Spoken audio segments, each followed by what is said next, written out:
In today's show, we look ahead to Monday, the start of Week 13, what we're watching for streaming options, injury updates, Michael Bolton. Thanks, Josh. It's Michael Bolton here, and it's time for another episode of the Locked On Fantasy Basketball Podcast. Let's get to it. Let's get to it, indeed.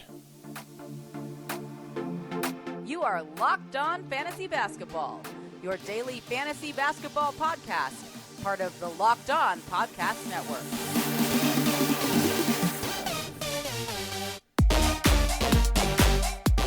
Hello and welcome to the Locked On Fantasy Basketball Podcast, brought to you by Basketball Monster. My name is Josh Lloyd and I am the lead fantasy analyst at basketballmonster.com. And you can find me on Twitter, as always, at redrock_bball, on TikTok at redrock_bball, and on Instagram at Locked On Fantasy Basketball. Thank you for making Locked On Fantasy Basketball your first listen every day. We are free and available on all platforms. We're looking ahead to Monday. It's the first game of the week, or first day of the week, actually. It's not that busy. Usually we have busier Mondays at 6 games. So we know this week, the entire week, every day is perfect for streaming. So let's look at what we're looking at on this day, how we're maximizing our ads, which are the players to watch, what situations are important to pay attention to. So, Warnie. Let's get it on, Gilly. All right, Pelicans Wizards is the first game. The Wizards are 1.5 point favorites in this one. We know that Zion is out. We know that Bradley Beal is out. And I'm going to go ahead and assume that Brandon Ingram is out. I don't know that for sure. That hasn't officially been announced, but I think he's out. Larry Nance returned Friday and then sat Saturday, I guess due to the back-to-back. So my expectation would be that Nance plays, while CJ McCollum rested on Saturday as well. So I think both Nance and McCollum will be ready to go for the Pelicans after missing Saturday. Ingram, I have no idea. I have no idea. They've been terrible at updating us on that injury, and it's frustrating. We know that Beal is out, and John Davis apparently is out with a hip issue. Not that he was ever going to play any minutes anyway. So what are we watching for? On the Pelicans, Trey Murphy. Detailed that on the Waiver Wire show earlier today about his recent struggles and how he's just not getting any defensive stats. Rebounds are well down. The usage has dropped somehow, even with these players out, and he's looking more like a threes and free throw percentage streamer. Is he must roster? Probably not. Like, can he be rostered? Sure. Let's see, does anything change? Najee Marshall is the guy in the short term that's dominating, and he is a 12-team league player. I don't think that he's going to last as a 12-team league player, as I said on that show as well, not in the top 200 for the season, but a nice little run here, and he gets another opportunity to do it. For the Wizards, I want to see Daniel Gafford. He started last game, but didn't start the second half because there were some defensive issues in that first half with him and Porzingis. I expect that to be okay and that he starts again. He still played 26 minutes in that game, so there's definitely no need to panic. But we want to see how those minutes shake out. I also want to see Denny Avdia, who in the past, with Beal out, has really been great. He played 17 minutes against the Thunder. He had played 28 and 29 and 28 and 27 the games before that, which is obviously really strong. And that does make him at least somewhat intriguing. But with Rui back, with the big lineup, does Denny get enough playing time to be useful enough as a must-roster short-term guy? I'm not convinced. I'd like to see what happens. I think he's okay to take a stream crack at because of the absence of Beal and because there's only 6 games on. But last game, I guess, shook a little bit of my confidence there in him being able to produce consistently even though Beal is out. The next game is the Bucks and the Knicks in New York. The Bucks are 3-point favorites. Rowan Barrett is listed as doubtful for the Knicks with that finger laceration. I don't expect Chris Middleton to play. They think he might return on this road trip. They've got Monday, Wednesday, Thursday, Saturday on the road. So I'm going to expect maybe a Thursday return for Middleton. Fingers crossed, but who knows? So I don't think he's going to play here while Serge Ibaka is out for personal reasons. On the Bucks, I do want to watch the big fella Giannis. Giannis Antetokounmpo. Because we know there have been a lot of issues with his fantasy game this season. You know, the field goal percentage, nowhere near as good as it's been. Defensive stats are down. He has big games still. We've seen that, but been a lot more inconsistency. I want to focus in on the field goal percentage. Can we expect it to rise again? Or is it going to stick at that lower number, which hurts? Drew Holiday, the other one to watch, who's really struggled since returning from this illness. He's played 19 minutes and 19 minutes in those last 2 games. Yes, they were both blowouts. Actually, so one was a blowout, one wasn't. So what is he? Is he going to play 33 straight away here? Is he going to be back into lower minutes? Like, what's the idea with the playing time? Now, obviously, guys like Beauchamp and Carter are getting extra minutes. They're not useful enough in most formats, but Beauchamp did play more than Carter last game. But what the hell is Drew going to do? For the Knicks, Emmanuel Quickley, we just keep going with him. We're still not going to get the data of what happens to Quickley when Barrett returns, because Barrett isn't back here. But Quickley, we just keep rolling, and let's see, can he continue to play at an insane level? And by insane level, I mean insane level of minutes, but also play really well. And where does he fit into Tibbs' rotation? Does he play the same minutes as the starters yet again? Does he see fewer minutes? Like, what is he deciding to do? I also want to watch Julius Randle, who's been great, but he has been really a little bit negatively impactful on your percentages, especially the free throws, because there's such high volume. He's great when you look at points, rebounds, and even assists, even though they're not quite as high in the past. He does lack defensive stats at times. So I think there might be a little bit of the sell highs going on with Randall at the moment, just because of the increased usage with Barrett out, and seeing how, or if there's any hope of him improving his percentages. I don't really think there is. I think this is Julius Randle. Bulls Celtics. Celtics are 8-point favorites here. The expectation is that Marcus Smart will be out after leaving last game. He's listed doubtful, but I'm expecting that he is out. Whereas the Chicago Bulls, they said Javonte Green will be out at least a week. He's listed questionable. I guess it is about a week. It's just not no, that's not true. It's not a week since that update that he'd be out a week. So that's interesting. Well, Caruso is questionable. He's missed the last 2 games. Do they keep going with DeSumo as the starting point guard? Probably. On the Bulls side of things, I want to watch Pat Williams, who continues to be frustrating. Either huge minutes, like last 3 games, 38, 35, 34 minutes. That's fantastic. 2 of those were great. 1 of those was dreadful in terms of production. And the 2 games before that, 21 and 27 minutes. And when Javonte plays, Williams doesn't really tend to get those gigantic minutes. So is there any way we can trust him? Like, of course we can't. Is he streamable? Look, sure. But give me some consistency. Give me some usage. And with the fact that the big 3 in DeRozan, Vooch, and Levine are playing well, that really makes it hard for Williams to have that value every night. I also want to watch the big fella himself, Nick Vucevic.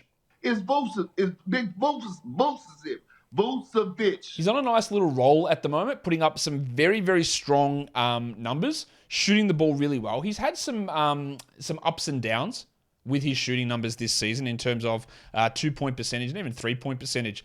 It's been a bit up and down, but he's on a really strong hot streak, and that is obviously helping his value.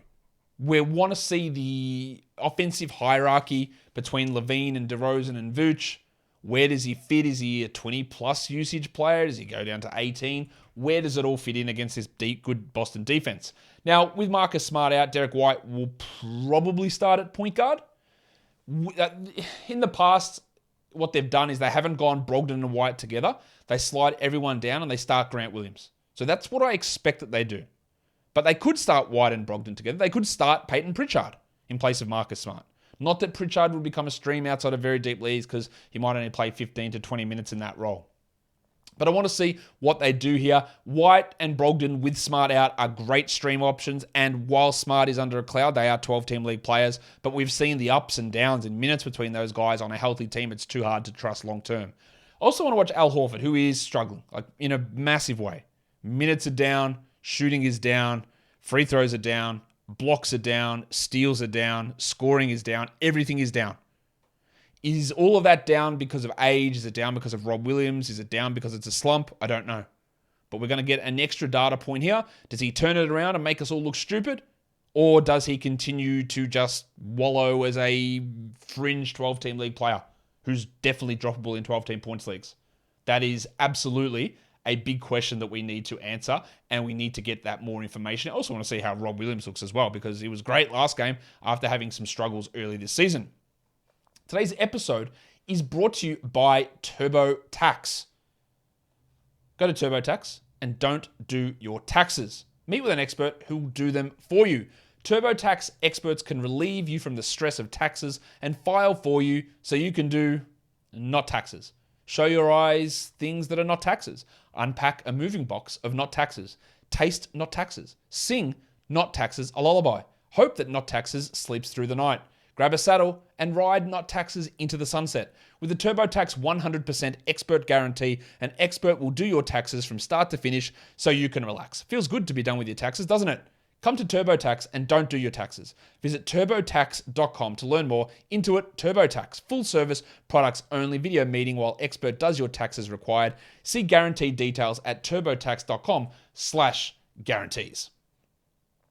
Let's look at the Spurs and the Grizzlies. This is a back-to-back for Memphis, and Memphis has quite a few interesting injury scenarios bubbling up on Sunday. Steven Adams is out on Sunday. Ja Morant is a game-time decision, so he might be out. And we don't know what that means for their status for Monday. What we do know on the Spurs side is that Devin Vassell is out. We know that there is a question mark over Keldon Johnson, who missed last game. There's a question mark over Jakob Poeltl, who missed last game. The other one to watch is Desmond Bane, who after they told us he wouldn't sit anymore back-to-backs, has sat the last back-to-back. So does he sit this one again? That is going to be key, and that's going to really increase. With Morant questionable, with Bane maybe not playing, it's going to increase the value of Tyus Jones pretty significantly. So that's a great option. Now, if Adams is out again, I think it's going to be Xavier T. Illman with Brandon Clark out, or it could be Santi Aldama. But, there's a lot of water to go under the bridge. We're going to get some information on that on Sunday, and Clark maybe returns on Monday, and then he would be the stream option. So there are quite a few options there that it's very hard to make an educated guess. I do think that Clark won't play. Adams probably won't play, I'm guessing, on Monday, and that would mean Tillman gets that boost. But the Morant situation is still up in the air. On the Spurs, well, there's a lot of questions, isn't there? I don't know if Keldon's going to play. Josh Richardson was great last game. He struggled the game before that. Romeo Langford gets good minutes, but he's very empty from a fantasy perspective. Keita Bates-Diop is the one who started in place of Keldon. Malachi Branham has an opportunity. I think Richardson's got the better fantasy game than Langford. His minutes are probably less secure, but I want to see what this means. Can he be a 26-minute-a-night player that's useful for 12s? I don't think so, but if Keldon's out, I would definitely stream him. I also want to watch Zach Collins because he obviously dominated last game with Poeltl out, career-high game from Zach, but does he? Can he be a 20-minute-a-night player when Poeltl plays? Because the game before he played 16 minutes while Poeltl played 32. What is the plan here with Poeltl? Like some days he gets 32 and Zach is irrelevant. Some days he gets 26 and Zach is great. I think Zach has got some long-term stash appeal here with Poeltl in and out and Poeltl's minutes up and down. And I want to see what he's able to do either with Poeltl in or with Poeltl out. And we'll get an answer to that one way or the other. Lakers Nuggets.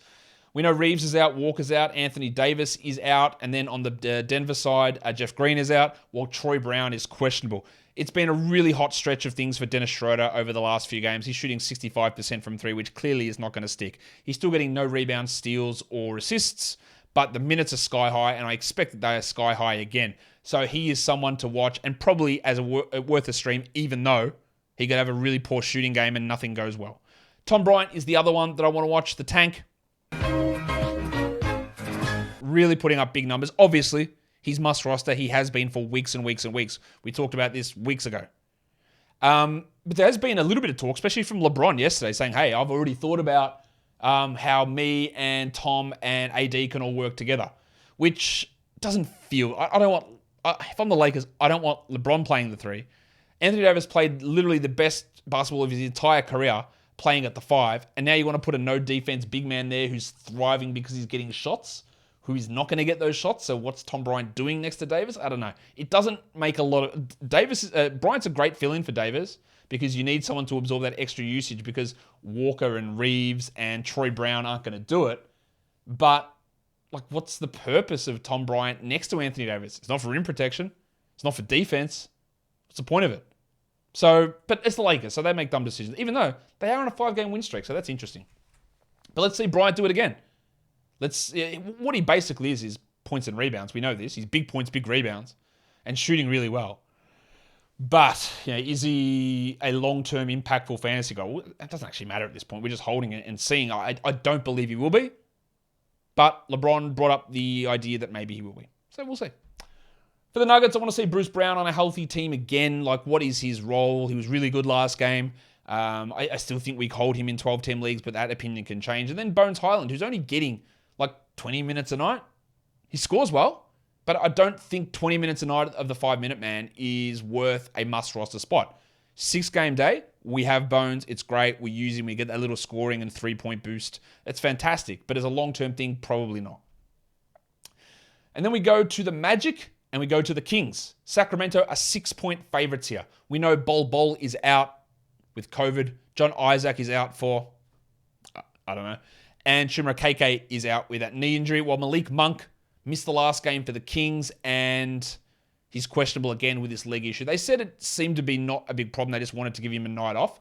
The Kings have lost 3 of their last 4, though, and would probably want to get back on track here. For the Magic, I want to see Jalen Suggs, who I thought played quite well at the end of the last game, still had low minutes, while Fultz and Anthony both played 30. What is Suggs' role here? Can he be 16, 20 minutes, 24 minutes, 25 minutes? Is it Gary Harris that loses out? Does Suggs replace Gary Harris? That is a real question. I don't think it's worth having Suggs in a 12-team league because I'm just not sure there's going to be this gigantic pool of minutes available or that it's going to come soon, if it does happen at all. I also want to watch Cole Anthony, who played well last game, no doubt. He's played 30, 22, and 30 the last 3 games. Now, some of those are good, some of those are bad. I definitely want Fultz over him. Anthony becomes a great streamer, especially when you're looking for points and threes. But when Suggs' minutes push up, who is it that loses out? Is it Cole? Does Cole start to play 22 a night regularly? Let's see how those minutes interplay here. For Sacramento, Keegan Murray was better last game, for sure. Still didn't play 30 minutes, though, while the other stars were playing 38, 36, 36, 40. That's the concern, is that even when he has a better game and he scores 15, 16 points, he's not being relied upon enough to play big minutes. He's hit over 30 minutes once in his last 6 games, and that was a 37-minute performance. And he just struggles in too many areas for me to consider him a must-roster player. I also want to watch the pencil, Harrison Barnes. Barnesy.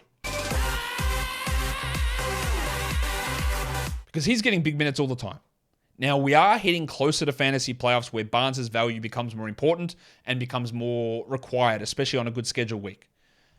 But can we see anything change for him? Or if there's anything going to change, I think it's probably going to be in the negative if Murray does start to advance ahead of him.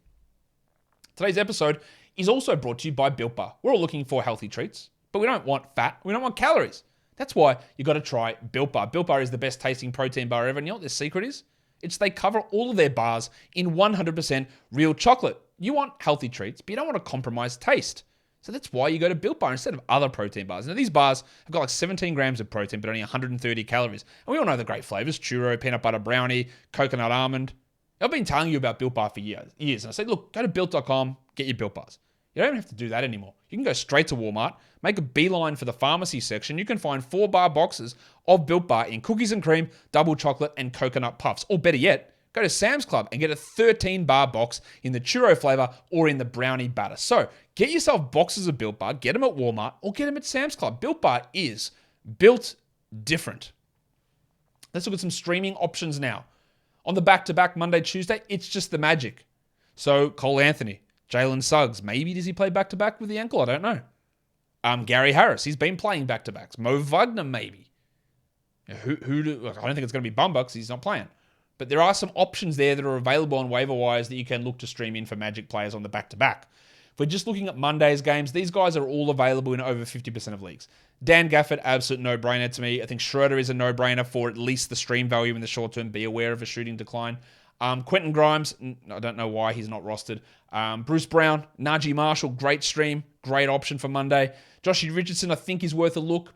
Kentavious Caldwell-Pope and Denny Avdia, although I'm not that certain on Avdia, but I'm willing to give it a risk on a day like this. For deep formats, these guys are all available in 90% plus. You got Pat Beverly, Delon Wright, Grayson Allen, Corey Kispert, Gary Harris, Romeo Langford, Pat Connaughton, and Jose Alvarado, although Alvarado's last game was boosted by the absence of CJ McCollum. And then points leagues, these guys are all available in at least 40% of leagues. We're looking at Gafford, Quickly, Schroeder, Najee Marshall, Derek White, some real value in Derek White, and Brogdon, by the way, if he's available. Monte Morris, Cole Anthony, and Jeremy Sohan. If I can find the sound drop. Zohan now! They're all pretty solid options. Now, over the next 4 days, there's no high volume days. It's all stream. So who is getting the advantage? Well, those first 4 guys there are all guys to add who have all got top 100 value on a per game basis, I think, over the next 4 days. So Gafford's got 2 games. Schroeder, even though I'm a little skeptical, the minutes are sky high and they're going to remain sky high, so I like him for 2 games. The Bronco Jalen Williams with 2 games, and even Kyle Anderson. He's only got 1 game, but I think he's worth having just on your team because he is a top 100 player for this week. And then we've got the bonus of Derek White and Grant Williams playing 3 games in 4 nights here, as well as Grayson Allen. So that's a great opportunity to add White. It's a great opportunity to add Williams with Marcus Smart out, or likely out. And then does he play the Wednesday, Thursday back-to-back? There's some really good value in having a short-term add of Derek White, Brogdon, and Grant Williams. And then Grayson Allen's probably a little bit more for deeper leagues, but he does play 3 games in the next 4 nights. Who knows if Drew or Middleton or Giannis plays in all of those games? We don't know. So the opportunities can arise. And then Quentin Grimes is available as well. 2 games, should be rostered. Decent enough volume for him there. And that will do it for us today. Don't forget to follow this podcast on Apple Podcasts, Google Podcasts, Stitcher, Spotify, and on the Odyssey app. And if you are here on YouTube, thumb it up and leave those comments down below. Guys, we are done here. Thank you so much for listening, everyone. See ya.